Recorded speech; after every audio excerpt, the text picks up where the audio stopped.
I'm here to listen. Why am I walking on this way? Hello, everybody, and welcome to Muse's AT Podcast, where you can relive my epic journey with me. This is Muse, and today we're going to hear another Appalachian Trail story where I got to play a part. My guests today are from what I dub my Caratunk crew, and when this episode airs, we will have all three of us, along with Fuego, Kiddo, and Guitar Hero, bedded down for the night at the Sterling Inn. We're talking today to Spicy and Ribbit. How you guys doing? Great. Doing great. Awesome. Great to have you guys. Good to see you It's great again. to be here. Yeah, Thank good you. to see you, man. Good to see you. Now, the last time I saw you guys would have been Hostel of Maine, so we've got a lot to catch up on. Yeah. Let's start at the end of your hike, though, and get the post-trail updates. When did you guys finish on Springer, and what have you been up to since? So we finished on, November 24th, which was Nice. 167 days. We went and spent Thanksgiving with Joe's family because they live in Dahlonega, which is, Ribbit's family. I will remember that. It's been a while since I've had to call I turned back into Joe. I gotta get back into it. Funny thing is, I didn't even catch it. that was part of our introduction, right? Oh, you're Joe, I'm Joe, yeah.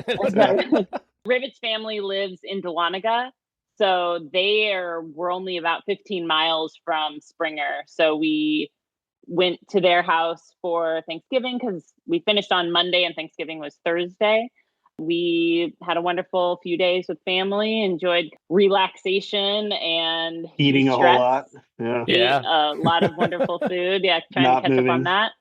And then we headed back. I actually flew up to New York because my dog was staying with my friend, or our dog was staying with my friend up there. Picked him up and then drove back to Austin. And Ribbit flew back to Austin a few days after that. So yeah, we jumped right back into Southern living after being on the East Coast for a while. So it was pretty great. Now that you mention it, I'm remembering Dahlonega because somebody told you should just walk from there to continue onward. And you're like, that would have been the most dangerous 20 miles of the trail. Yeah, that was actually Spicy's cousin. He's like, well, that's awesome. You're walking from, Maine to your hometown of Georgia. He's like, if it's only 15 miles, you got to finish that, man. I'm like, no, dude, that's like 15 miles down, really curvy highway. Like that's where we're going to die. If we're going to die anywhere, that's where we would die. Right. I know you've got another big update. You mentioned getting back to Texas. Where have you been since Texas? Yeah, so we went right back to Austin where our home base was. I actually jumped right back into working night shifts at the ER, which I do not recommend after living outside in the sunshine and wilderness for 5.5 months and jumping back into a stressful night shift environment. A little culture shock there, right? Yes, it was rough. Ribbit started applying for jobs because he had just retired from the Coast Guard prior to starting. And he got a job at Boeing in Everett, Washington. So in April, we packed up and moved to Washington. And we've been here since, and we are absolutely loving it. Awesome. Yeah. All right, let's go back to the very beginning because there is a backstory here that I always thought was awesome. So if you could, please go back as far as you want to, describe a bit of your individual hiking origin stories, but then also where does that story come together? So I've always kind of liked the outdoors growing up in Dahlonega, Georgia. Obviously, I knew the AT was there, in my backyard. I actually met people who, were in town in Dahlonega growing up who were, just staying at the hostel or getting food or whatever, but were, actively hiking the trail. So I always knew it was there. But, never, considered it really like growing up or as a young adult. But 2018, I got the opportunity to guide some blind veterans on the Georgia portion of the Appalachian Trail. So, oh, that's awesome. I never knew that. That's awesome. Yeah. So we actually started at the border of Georgia, North Carolina, and then we did the Georgia portion. or majority of it. I think we did like 74 miles or something like that. And it was, over like around June 6th. So it was kind of like a commemoration of D-Day kind of thing. Okay. But yeah, so after guiding the blind veterans and stuff, that kind of brought it back. Oh yeah, this exists. The Appalachian Trail exists. And, at that point I'd had like 14, 15 years in the Coast Guard. So I knew, in 5 or 7 years or whatever, I was going to retire. And that's kind of when I started thinking like, oh, it'd be really cool, once I retire from the Coast Guard before I jump into my next thing, if I took a big chunk of time and just did a through hike. That's kind of what planted the seed. I ended up getting stationed in Washington, D.C., and going over to Shenandoah, and I really got into hiking and backpacking and all that kind of stuff, and that really just solidified it to where I pretty much round about like 2020, 2021, I just decided like, once I retire, I'm taking 6 months and I'm going to through hike Nice. the AT. I'll figure everything else out. And then I met Spicy, and that even further solidified everything. Yeah, because you meet her and you find out she's into hiking too, right?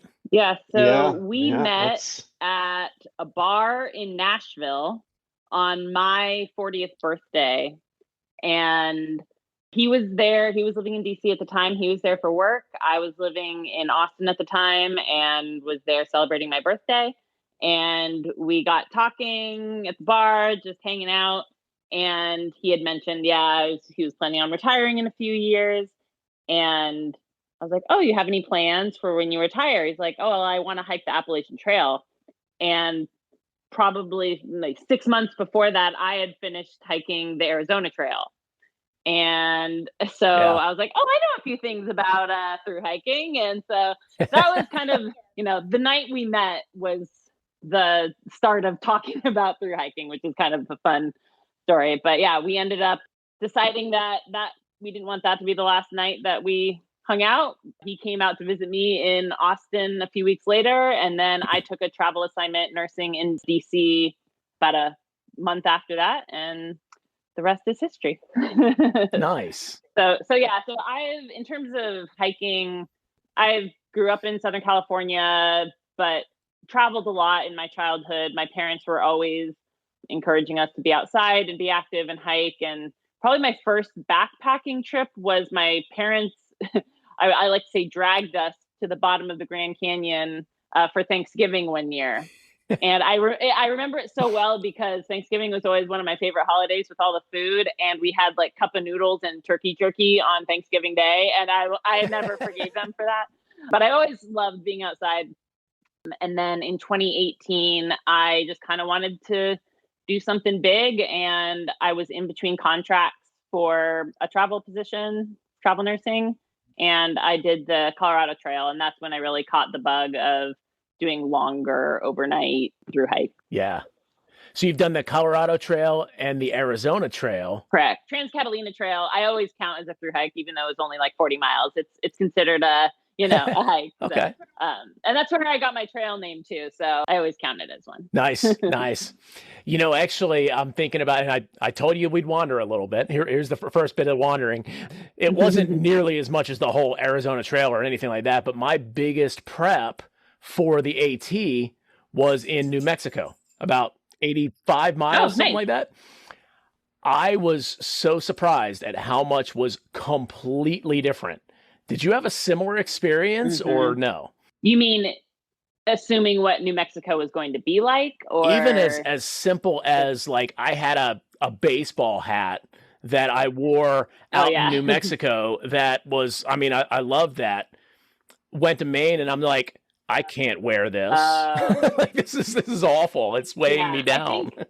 Even between the Colorado Trail to the Arizona Trail, the things you learn of like what works in one place and what doesn't work in another. You'll have the basics that just work for everything, and then you'll have, for example, in Arizona, I started just wearing like a short sleeve shirt, which I had done the entire Colorado Trail. And I quickly learned that no matter how much sunscreen I lathered on, it was just not going to work. So, I changed to a sun shirt, which, eventually became what I generally hiked in because that worked for me. But like in Colorado, I had never done an overnight by myself, like backpacking before starting the Colorado Trail. I had barely set up a tent. I was brand new. So you learn a lot throughout that process of what you need, what you don't need, what works for something, what works for a different part of a trail. Yeah, the sleeves were another thing. They were another thing because I had those long sleeves. I almost never used them on the AT, but I had to have them in New Mexico, right? Yeah, exactly. No, and both of us even went into the AT like thinking like, all right, this is a great gear list or whatever that we've made. We've went on training hikes here in Texas, to test out everything, and we got up there, and by what we started with was pretty much completely different, most things by what we finished with. So we were shuffling around gear and still trying to dial everything into the AT, pretty much the whole time. How much did you guys swap out before you even left Munson? I don't think we had any major changes in Munson, but that was when like things started kind of turning. Ribbit ended up changing out his pack. I forget when you did that. That was halfway. Okay. That was Harper's Ferry. Yeah. But Ribbit had major shoe/foot issues from day one. Yeah. So I do remember in Munson, like you were just trying to hold your life together by Yeah, I mean that was kind of the story of Maine. For me, I was just trying to hold my life together, and my feet were just falling apart, just blisters like crazy. I was trying all different kinds of gauze and moleskin and different socks and all that stuff. But I guess at least for me, it just took getting to Vermont and like my feet just toughened up or something. Because then I was good. The rest of the hike. He also started putting Body Glide on his feet. Highly recommend that. Which for him, it worked for me. Would never work for me, but and I think that people that want to do a through hike or want to get into backpacking and stuff, there's so much focus on gear, and that's part of the fun of it. Like it is fun, like choosing which backpack you're going to use, choosing which shoes, and this and that. But I think one of the biggest pieces of advice I try and give them is just like, things are going to change, and that's okay. Like, it's okay if the bag you spent your life savings on just doesn't work. Like, someone else will buy it or work for someone else, like, and that's why, we all spend a lot of money going into these big hikes, but the reality is like, if you want to spend a little less, like, the reality is things are going to change. Like, things that you're going to find that,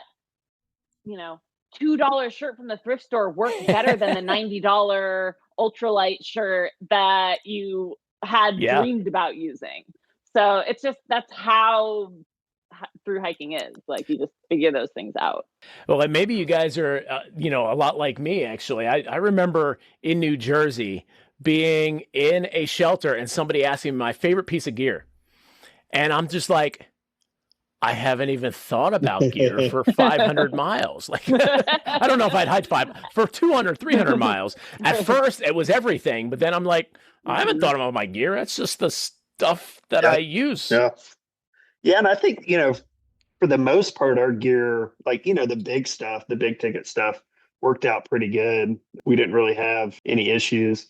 I think, I had a tent pole breakage in, where was that? Yeah, that was pretty far down. Yeah. It was far in. And luckily his parents, once we got into Virginia, his dad is retired and was like, I'll come meet you wherever you want. And so I think he used that as an excuse to like come up and hike a bit with us and just come visit us and do some trail magic for us. But he had brought his extra tent. And so we just swapped it there, and I ended up using his tent for the rest of the time, and that was fine. In general, our gear, it worked, clothes wise, stuff started to fray and we got some new stuff, or, but again, we hiked with a guy towards the end Sir Minus. I don't know if you ever met Sir Minus. I did. Yeah. Very, very briefly. Yeah. Sir Minus and us from the Lookout Hostel in Pennsylvania South. We leapfrog the whole way. So we spent a lot of time with him. And by the end of the AT, his shorts were flapping in the wind. He literally wore everything until it literally was falling disintegrated. Falling off of him. And good for him. He did not spend a lot of money on gear. And he made it work. And he made it work. And so it's what you're able to tolerate versus what you really need. And yeah, sometimes in the Smokies, we had a rough time in the Smokies because we went through a lot of snow.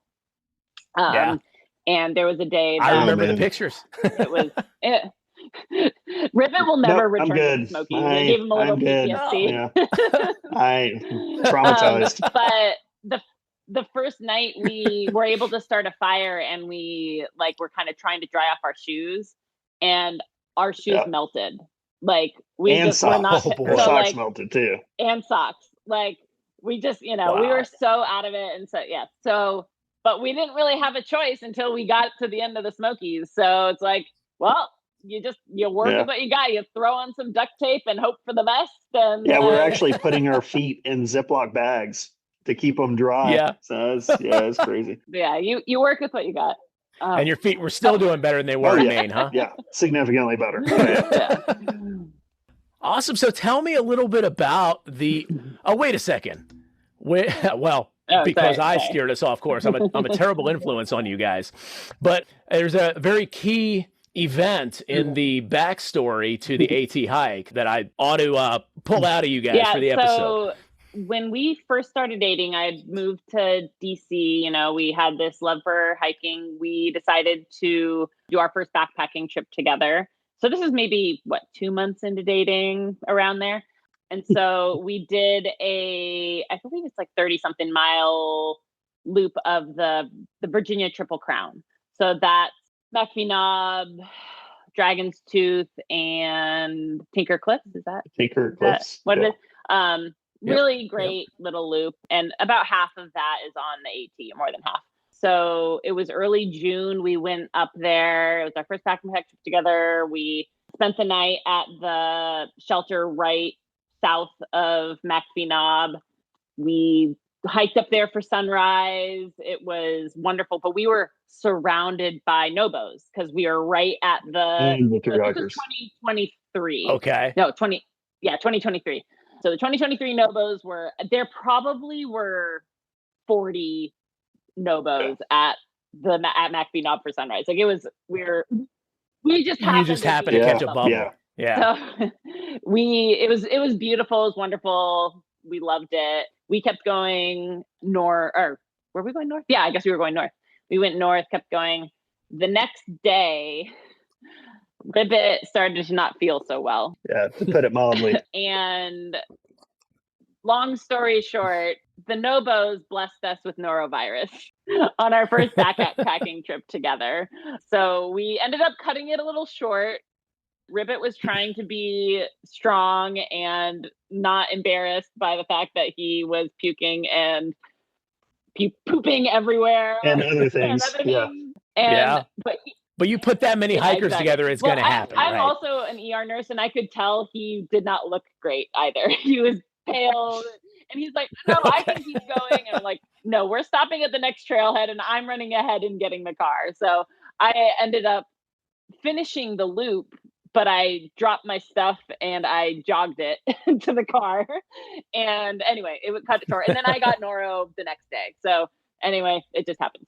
But it was an impressionable first backpacking trip together. So fast forward a year and a half later, we decide to get married. I wouldn't say either of us proposed or anything. It was a mutual proposal that this was something we wanted to do. Very adult decision. We want, you want to do this thing? Pretty much the conversation was. And we wanted something small, maybe just a couple family friends, nothing big, but we wanted something that was special to us. So we decided to do a sunrise hike up to McPhee Knob and get married up there. And since we met on my 40th birthday, Ribbit is exactly a year and a half older than me.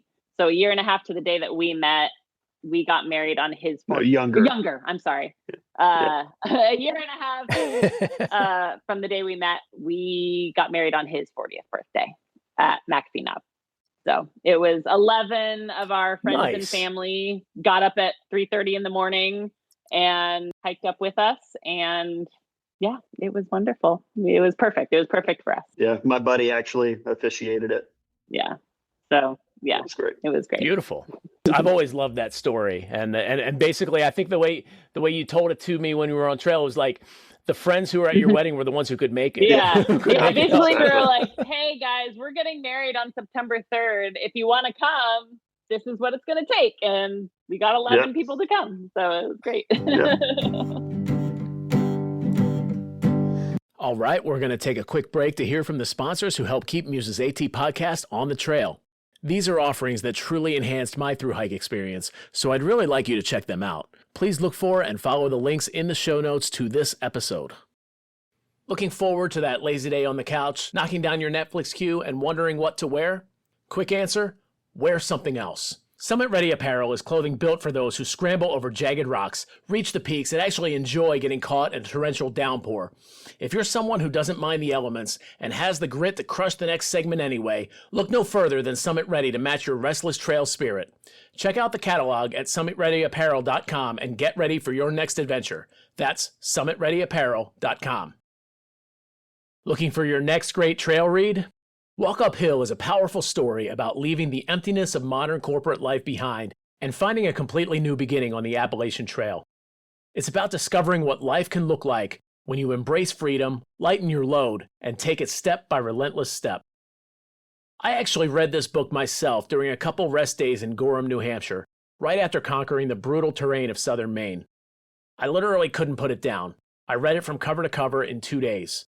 The book chronicles the real-life events of the author, Bounce the Hiker, in a twisty, shocking, edge-of-your-seat story that even the most imaginative fiction writer couldn't make up. Just a quick content warning, there is definitely adult material in this book, so I wouldn't recommend buying it for your 10-year-old's birthday. But if you're looking for a gripping, raw trail adventure, I highly recommend Walk Uphill by Bounce the Hiker. You can find it easily on Amazon by searching Walk Uphill Book, or just click the direct link in the show notes of this episode. Excellent. So bring us to the beginning of the thru hike. What was, we heard a little bit about it already, but what was kind of the beginning of Maine? And if you want to almost kind of bring it up to the point where you met me, which would have been the day we all went into Caratunk. Yeah, what was like the wilderness, Katahdin, all of that? How was that for you guys? How to explain Maine. I think Maine for both of us, it definitely for me was just such a punch in the face. You know, like I always thought hiking the AT in Georgia, hiking a little bit of the AT in Virginia, you know, I was expecting smooth, flowy, gradual climbs, switchbacks. You know, none of that stuff exists in Maine. Like just starting right off with Katahdin, I just remember like just being amazed. I'm like, every person who's hiked the AT has hiked Katahdin. Like I'm blown away by that because, you know, that at least at the time and probably still now, like that was the most intense like hike I had ever done, you know, like, so I'm like, man, what? Yeah. I remember thinking the same thing. I'm like, okay, this is awesome, but this is a hike. Yeah. I just couldn't believe, I'm like, literally every single person, you know, that has hiked the AT has done this, you know, and I was just blown away by that. So yeah, what a way to start. And then, yeah, going into the 100-mile, you know, just kept getting more difficult. Yeah. And I think even, you know, but where we met you, like we were in the thick of it. Like we were, cause we were just discussing like what, after we met you at Hostel in Maine, or like when that was the last time we saw you, like what was after that. And, you know, it was the Bigelows. The Bigelows was like the next one after that. And then it was, you know, all the rest of and well, we did the Bigelows together. The Bigelows were right before I was Hostel. trying to look through my pictures. I can't remember. But like you're probably thinking about what is it called? the next one that were almost just like It's the like Bigelows. No, that was the Saddlebacks were The Saddlebacks. That's what I was Yeah. thinking of. Yes. Yeah. Yes. Okay. Yeah. So we did the Bigelows together, and it was the Saddlebacks that was right after that. And the Saddlebacks, that was rough too. Like, Well, we hit real bad weather yeah, we going hit through the Saddlebacks we too. hit kind of some rough weather in the Saddlebacks, and yeah, I mean, it was incredible, but it was very difficult. Like was not for the weak, and I can see how once you get through Maine and then pop right into the whites, like how Sobos don't make it. I see that. Yeah. I see that. Yeah. Just like getting injured too, Yeah. I feel like both of us went in pretty decent shape. We had trained, a little bit, but we generally stay fit. And I mean, just the terrain, like it's just really hard to train for that kind of stuff unless you're just doing it. And like Maine is just, it's, what do they call it? The Maine flat, even if you're not doing like, crazy elevation, just like the footing, the roots, all the rocks and uneven and water crossings, like it is just, it's a stress on your body that nobody's used to. So it's just so easy to get injured. Yeah, that's the 100, right? I mean, the 100, You look at the elevation profile, it's like, that doesn't look so bad. But then you get into it, and it's kind of a little bit of a different story. Yeah. Oh, yeah. And despite all tough. that, when people ask me what was my favorite part of the trail, like I often say Maine, because it was the first, like, I mean, we like our type 2 fun, we like that kind of challenge and stuff. And so I remember the day we finished Maine, I think we took 30 days to do Maine 29 days, I think. And, there were days, we only did 10 miles, 12 miles. And I was okay with that because I knew that I was like, if we finish Maine, unless something crazy happens, like we can do this. Like it was like a mental thing. I was like, the day we crossed in New Hampshire, it was an emotional release of like, okay, like we got this, Yeah. And so and I do remember actually like feeling that way. Mm-hmm. Like once we got to like New Hampshire, especially over the whites, like I remember thinking like, yeah, I can do this. Like, it just turns into a mental thing after that. Yeah.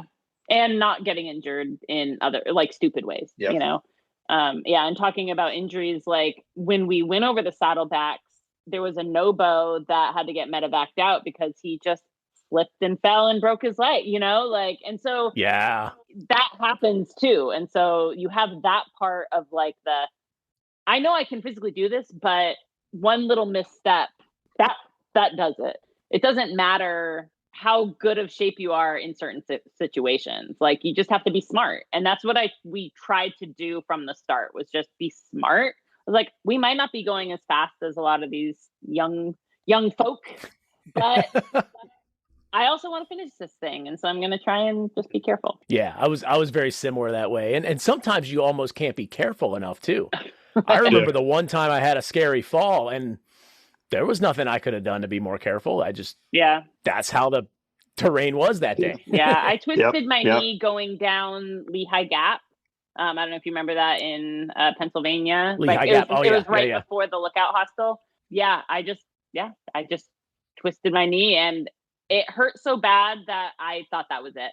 Like I thought that was going to be the end, but I rested. I took, did I take a 000? I think I took a 000, and then wore a brace for like 2 weeks, and that was okay.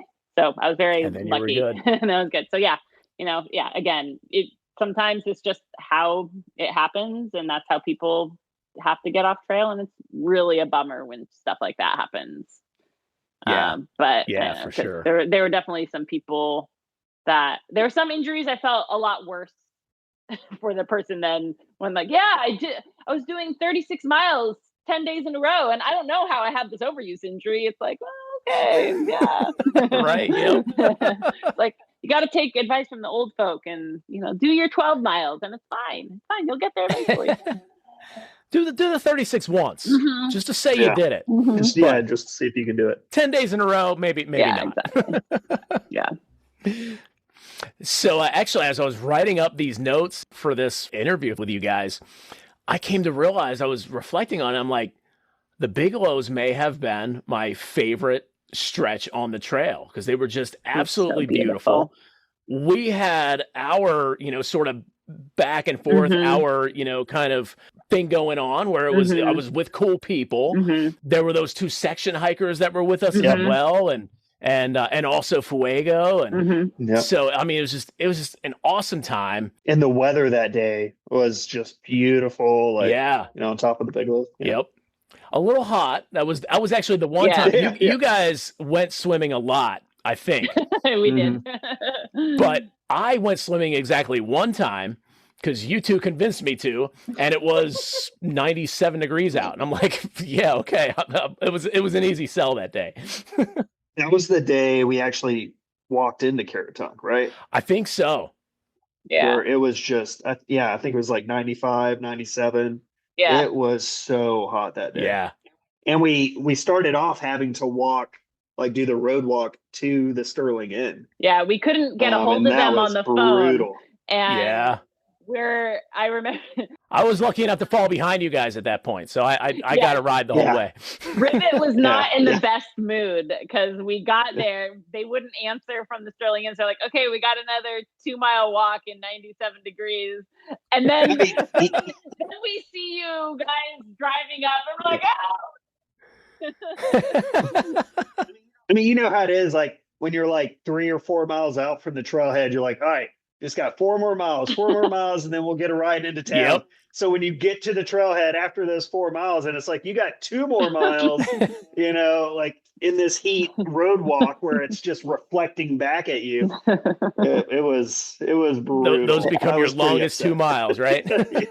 Yeah. But then we got to have blueberry ales with you and Fuego at the restaurant in what? Is that Caratunk? Yeah, Caratunk. That was Caratunk. Yeah, I remember we all got the beers with the blueberries floating in them. Yeah.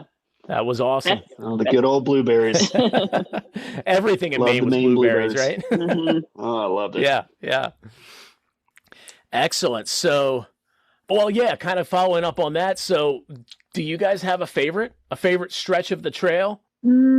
We, again, Maine was just such an eye-opener and a unique experience and really got the ball rolling on what our journey was going to be. But we both also really loved Southern Virginia, Northern Tennessee, because you were probably a little bit behind us, but, we hit that right at peak foliage. And it was like a paint. It was incredible. That was Shenandoah for me. Yeah. Yeah. So I was a little bit behind you. Yeah.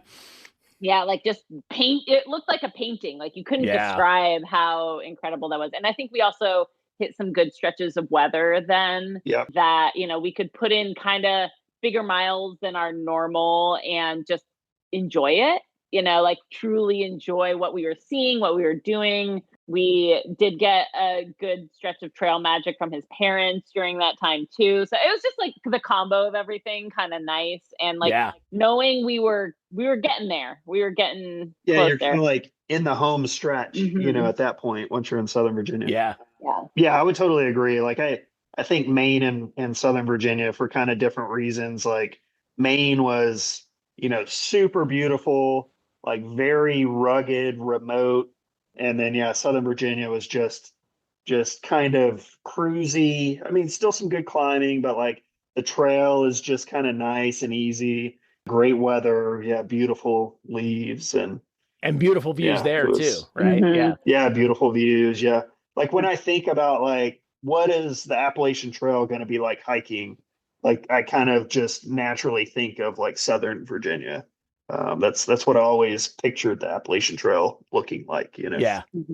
Yeah. It's funny when people ask me my favorite state, I flip-flop between Maine and Virginia.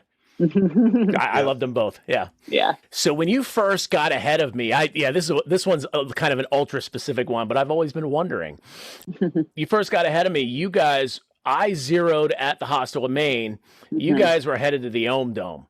Did you guys end up going to the Ohm Dome? And we actually didn't. No. No. I can't decide or remember why we changed our plan, but I think maybe it was weather coming up.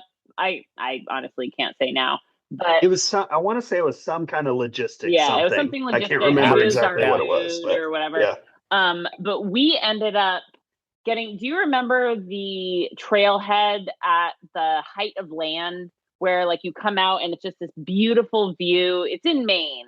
Is that what it's called? Height of Land?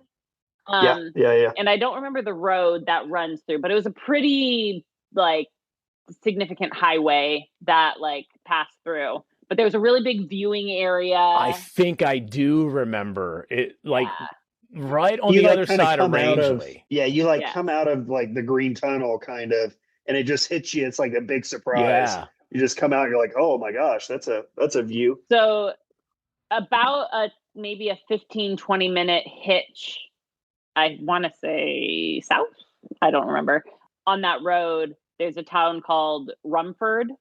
Okay.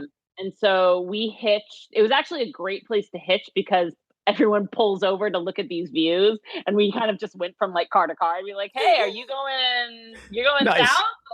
Yeah, so we got a ride from, because there's not much else around it. It's like you're either going north or you're going south. So it's like if you want to be nice, you're gonna take us stinky hikers with you. Yeah. But so we went into Rumford. Backstory is I grew up, my dad's from the Boston area, but he had a friend who had a house on a lake in Maine, and we went there every summer growing up. And so it actually was not far from that area.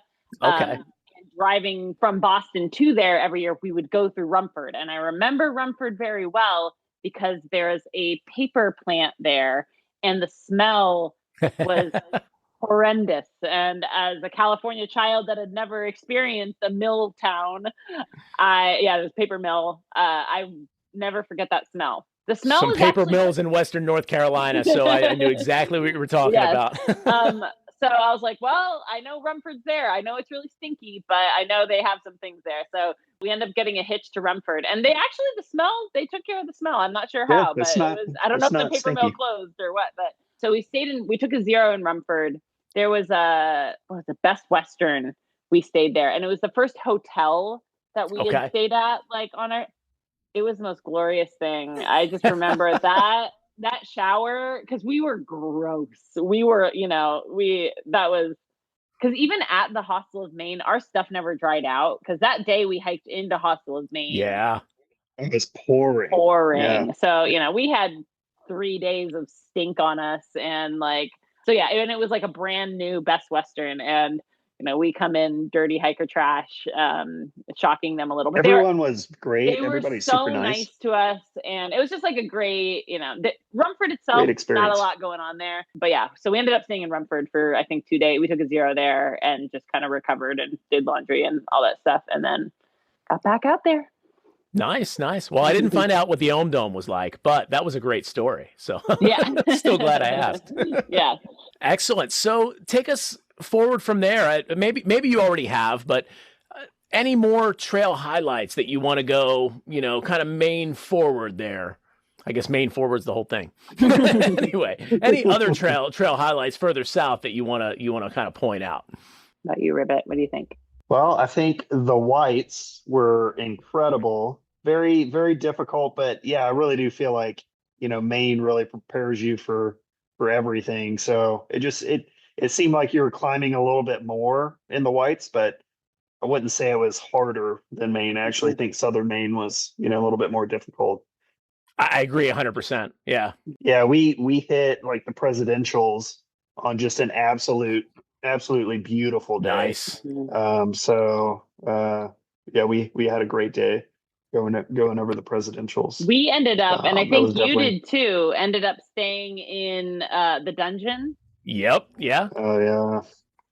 How was your experience in the I thought the dungeon was fine, and everybody's like complaining, oh, it's yucky or whatever, but I'm like, we live outside. Yeah, so I think that's just me. Whatever. I felt the same, but I think Ribbit's problem with the dungeon, one, he sleeps better outside than he does inside. Okay. And I understand that to a certain point. I think the problem, our like biggest beef with the dungeon was that it was the most beautiful, glorious day. Oh, And all we wanted to do was just like set up our tent right outside the dungeon, yeah. and sleep there. And And you like couldn't do that. and you No. can't do that there, Yeah, And we I didn't get want to that. spend 160 whatever dollars to stay in the hut, But so I think that was like the little bit of contention with the dungeon. I thought it was great. I thought it was like such a great experience, that we stayed there, and it's a good story. I mean, I think it's cool. It's a good story, like we got some funny pictures, like I slept with my nose like 5 inches away from black mold, like it's funny, but yeah, I wouldn't say I slept very well. Yeah, fair. That's actually where I met Sir Minus.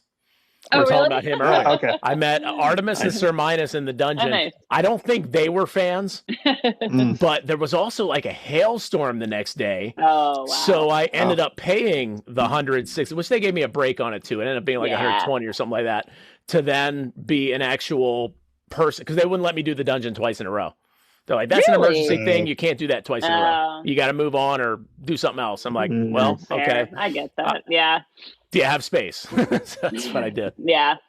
Yeah. Nice. There were days like we ended up staying a night at one of the AMC lodges or whatever, very expensive, and there's a lot to be said about what people pay and what's allowed, and especially for through hikers and this and that. But, I'm glad that those types of things exist for people that need that extra little bit of comfort, if that's what will get them outdoors and hiking, that's a good and point. in an environment that maybe the next time they'll try their tent, or I think that everyone needs to experience outdoors whatever way that suits them and makes them comfortable. And so if paying whatever to get a hot meal and sleep in a bunk is like your way of roughing it, awesome. Like, that's good for you. I think, coming from a thru hiker that, we literally sleep in like a trailer park or an underpass or,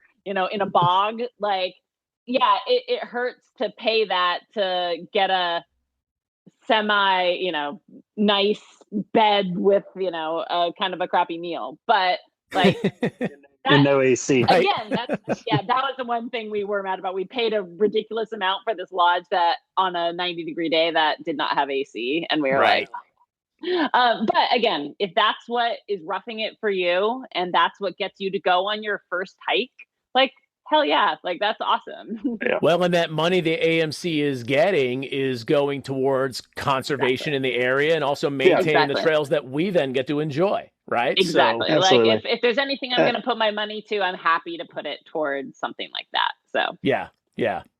That's what I had to like keep reminding myself, because I went into the whites just like, because by the end of Maine, like you kind of get your system down with like camping and, you figure it out.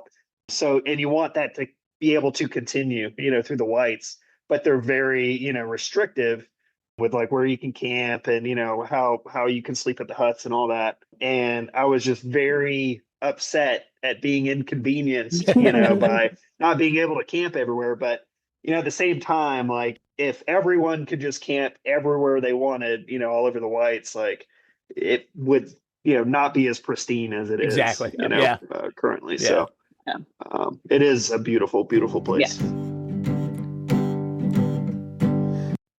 Muse here. Just a quick note to ask you for a favor. If you are enjoying what you're hearing, please tell a friend. I'd love to get this story out to as many people as possible. Hopefully it finds just the right set of ears and inspires someone to get out and hit the trail. Of course, if you do see something that could be improved, please let me know. Thank you for walking with me, and happy trails. Hey everyone. This is the part of the episode between the entry and the commentary, where as the podcast develops, I'll drop in an ad or two to get the bills paid. Nothing too intrusive, hopefully, and maybe if we're lucky, we'll pick up some trail-related sponsors. At this point, though, I thought I'd write an ad of my own and read it out. What I'm selling today is simply a plea to get in touch with me. I'll say it in the body of some of the episodes, but probably sometimes I won't. But I really do want to connect. Not only would I love feedback, truly, and am itching to field a question or two, But I also would love to hear your trail stories. This podcast is my way, post-trail, of connecting back with the AT community. Whether you're reliving past glory like I am on this show, prepping for an upcoming hike, or maybe you're on the trail here in 2026, or maybe you're just someone who likes hiking content or in particular the Appalachian Trail, whatever brings you here, I'd love to get to know you. So reach out on Instagram by following Muse Hikes, or email me at museatpodcast@gmail.com. Or another cool way to get in touch, and I'll start getting back to checking this regularly, is to drop a note in my trail journal if you click through to that. The trail journal has pictures with each journal entry, and sometimes I'll refer directly to the picture in the entry as I read it out, so you might want to see that. And I'll also share some photos on that Instagram account as well. There are links to the Instagram profile, the email, and the trail journal in the show notes to each episode. Whichever way you decide to reach out, I'm looking forward to hearing from you. And now, back to the show. Well, and I don't really have a question in this, but I want to say it anyway, because I mentioned seeing pictures of you guys in the Smokies, because we had that Sobo Instagram group, and it was so cool when you guys joined that. It was so cool in general, just to be able to keep up with everybody. It was almost like reuniting with you guys a little bit. I mean, I wasn't like with you guys, but at the same time, I'd get the occasional update, right? Got to see when you guys made it to McAfee Knob again. And you posted your wedding picture along with the that day picture. And that was really cool. So, yeah, I guess, like I said, no question in that. I just wanted to say it was cool. Yeah, it was nice because, like, throughout our hike, we're always like, what's Muse up to? Or what's Shotgun up to? Or, like, I wonder where they are. Like, especially because, like, I know you weren't on social media at the time. And I knew Shotgun's wife was, like, occasionally would post. But, like, I didn't know where he was. And, like, the people I think you meet within your first, month of being on trail, especially like when you're like, I wonder if they make it. I wonder if they're still going. I wonder if this. So yeah, it was really nice to like have people trickle into that group and be like, oh, good, they're still going. So yeah, we're like, oh yeah, Muse is still going. All right, So yeah, it was awesome. All right, I think we are on to. Well, no, I've got one more before the standard questions. So what is next? You got any next adventures planned, or just kind of still settling into life in Seattle? Yeah, we're both kind of at job. We both just started new jobs, so nothing fun.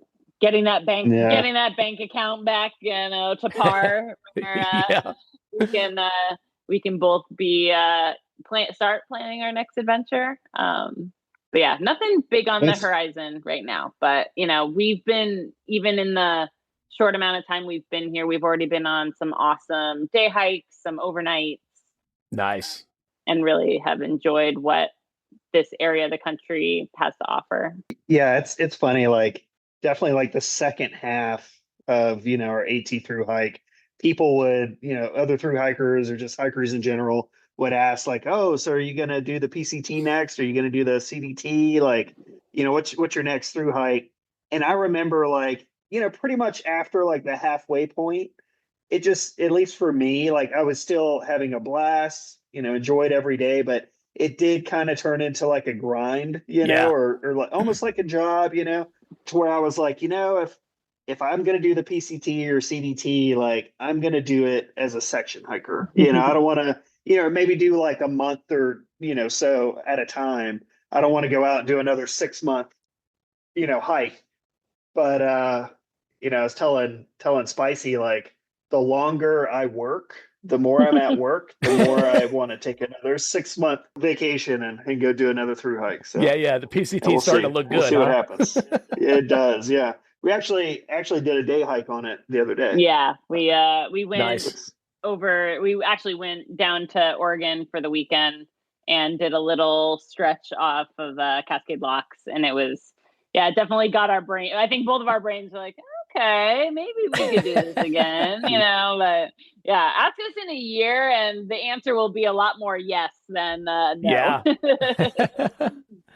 Well, and I think it's hard too, and maybe I don't know, maybe I'm skewing it a different way or whatever, but we're all in our 40s. Right, where a lot of the population of thru hikers are either in their 20s, just graduated college, or they're retired, right? I feel like carving that out in your 40s might be a little bit harder. Maybe I don't know, maybe I'm selling that wrong or something, but I feel like it might be. Yeah, I think, well, I think Ribbit and I are kind of in a unique place in our 40s that we don't have kids. We have pets, which is its own responsibility. But not having kids does allow for a lot more flexibility in terms of, making choices as a couple rather than as a bigger family. And it did allow us to do things that I know not everyone has the opportunity to do at our age. True. So, because we found on the trail, again, like it was either people in their 20s or people in their 60s, mostly. And then there was the scattering in the middle of like just people in between stuff in their lives. But yeah, I think that where we are, if we're given the opportunity to do unique, big things, like you only live once, like take those opportunities. Yeah, absolutely. Well, and I half wonder if all the 40-somethings went sobo. Like I met a number of us, right? Yeah. A few anyway. Yeah. All right, on to those standard questions. First, how did you get your trail names? Whoever wants to answer that first. So I did the Colorado Trail and the Arizona Trail, and probably 90% of both of those, so that was like 1,400 miles, I did by myself. Oh, wow. And so I didn't have a trail name because I didn't have anyone to name me. I didn't have any opportunities to be that. And then hiking, I did the Trans-Catalina Trail with two of my good friends. And while we were doing that, I tend to use the word spicy as an adjective a lot to like describe. I was like, oh, that was a spicy climb, or oh man, it's spicy out, or something like that. And so my friends was like, I think spicy should be your trail name because you use that word a lot. I was like, well, it's just such an appropriate word for it's a good descriptive. That climb was spicy. Exactly. It was a spicy climb. I think it's like, it's not that it's hard. I like saying things are hard, but I think spicy just adds a little, it's like, it was hard, but I liked it kind of thing. It's like when you eat something really spicy, it's like, oh, this is kind of uncomfortable, but I still like it. So that's how I got that name. And then I can share how Ribbit got his name because we were trying to figure out, like I was like, it's just going to come, like that's how it's going to be. But in the 100-mile wilderness, all of our stomachs were getting used to eating ramen every night. And Ribbit was blaming his farts on the frogs. So I thought that would be an appropriate name for him. There were lots of frogs around. Lots of frogs. Yes. That's great. Yeah, I remember actually one of the books that I read as a prep put it as on the trail, flatulence is a love language. Yes. If you end up going with a significant other, or even not, you're just going to be around your family, like get used to the fact that people are going to fart. Like that is just how it is. And actually, I realized that I forgot to ask it earlier. So talking about trail names, how many people did you guys name? Do you have any count? I mean, that was all spicy. That was all spicy. Yeah. I kind of thought it was actually. But... I think that it was maybe because I didn't get a trail name and I didn't know, especially going sobo, like how many people you're going to be around for the whole time. So it's like, if I have an encounter with someone that within, a few days of knowing them, they don't have a trail name, I was like, we're going to figure something out. That was just kind of, I think maybe in my head. I can't remember if I named Fuego or Shotgun first, but Shotgun, we met, I think day 3 or 4, maybe. Yeah. And he told us his story of how he decided to do the AT in like 4 weeks and like just did it. And so I was like, okay. And so that was going in my mind. I was like, okay, like a shotgun wedding. You're going to do it last minute, and so I named him Shotgun. And whenever I name someone, I would be like, I want to make sure you're okay with this because if it's going to stick with you, so he liked Shotgun. So Shotgun it was. And then Fuego seemed like someone that was going to be independent and like probably not grab a tramily. Like I just got that vibe from her. Yeah. Awesome. And she stayed in front of us. She flew. She really did. We were very impressed with Fuego. She kept going. But yeah, I think she finished like maybe 5 or 6 days before us is what we figured out by the end. Okay. Day 1, I think, or day 2 from Katahdin, I saw her 2 nights in a row starting the fires at all the campsites that we went to. So I was like, okay, it needs to be something fire related. And then, I think I named her when we were driving to the restaurant. Over Blueberry Beers, you named her. Yeah. Yeah, over Blueberry Beers. Yeah, exactly. Oh, Yeah. So I'm trying to think, did I name anyone else other than you, Muse? Yeah. Mine was kind of a layup because I was like, I'm thinking about this. Can you at least approve it? Yeah. But Yes, exactly. Yeah. I mean, I like it definitely fit. Yes, it definitely fit. I like getting, again, I don't want someone to be named something that they're uncomfortable with because of, whatever reason it is. It was just so funny how many people I would run into, though. And of course, I was with you when you named Fuego, right? But like, how many people I'd run into? And, Spicy named me. I don't remember who else, but like it was I'm trying to think. multiple people. It was funny. I know. It was definitely Shotgun and definitely Fuego. There might have been someone else. But okay. Yeah. Okay. All right. So probably my favorite question, although I'd like some of the answers to some of the, kind of impromptu questions on this one, but my favorite repeating question, I should say, and it ends up being a two-parter. So first, why did you hike the Appalachian Trail? And then I'll just ask the first and let you guys go. So what's the why? What drove you to the Appalachian Trail? Very likely you guys have already answered some of this, but I'll let you go with it. I already kind of talked about it a little bit, but it was a combination of knowing I'm going to have this transition from active duty military into, the civilian life. So if I'm going to take a 6-month chunk off of work, that's probably the best time. And then also, being from Dahlonega, I had planned on hiking AT for a long time. And then it just with my date on retirement and stuff, it worked out to where, essentially I couldn't start until after June 1st because that was my retirement date. So we were going to be going Sobo since that's such a late start. And then we're like, well, that's cool because we're going to be walking home, essentially for me. So walking, back to Dahlonega. So that's kind of my reason. I often said that I was walking home, but you had it even better than I did. You were literally going all the way. I had to pass home a little bit. Yeah. I mean, if you had asked me after like the Arizona Trail, if I would ever do like one of the big 3, I probably would say no. Like I would have loved to do I still would love to finish the long trail.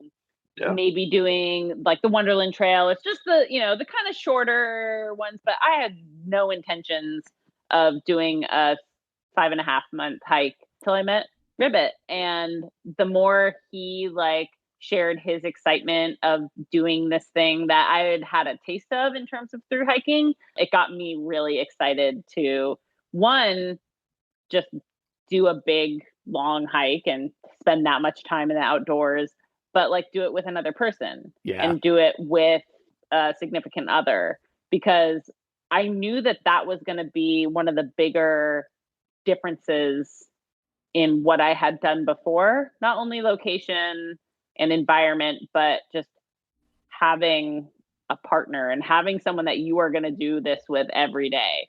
And there was a little bit of nervousness about it, but now anytime I've gone, because our schedules are very different right now, I've done a couple solo overnights by myself, and I really miss him. I really miss having a partner doing these things with now.